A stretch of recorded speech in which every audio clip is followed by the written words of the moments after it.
We're 195 days away from college football being back on our television screens, which means it's never too early to look at what week one could potentially hold. And thankfully for FanDuel, they've already dropped some key matchups for the upcoming college football season, so let's take a look at them. The first one that stands out to me is the fact that Ohio State is favored against Texas. I get it, they're at home, but this is just crazy to me. I like Caleb Downs, I like Jeremiah Smith, but it's crazy to me that Ohio State is favored in this situation. I think they're going to add some talent into the spring transfer window, but you're breaking in a new offensive coordinator, new defensive coordinator, new quarterback, new running backs, new everything. It's going to be a lot to expect this team to go and beat Texas, who I think is going to be one of the best, if not the best team in the nation. The next one I have to call is the fact that Auburn, who will be on the road going to Waco against the Baylor Bears, is damn near 2-point favorites, which isn't a lot, but I think it is a lot to ask out of a very young team breaking in a new quarterback. I understand everyone expects Hugh Freeze to take that jump,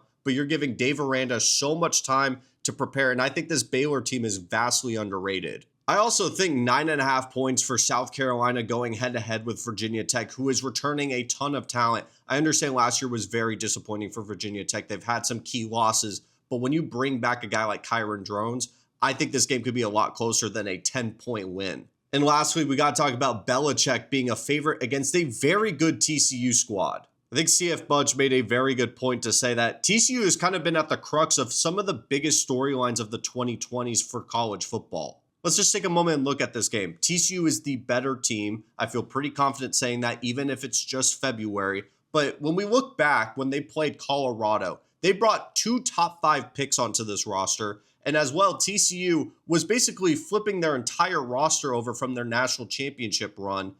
North Carolina doesn't have that talent right now. Do I think North Carolina's schedule is favorable for the entirety of 2025? Yes, but I don't think they're winning week one at all. That would be my most confident pick for the entirety of the college football season.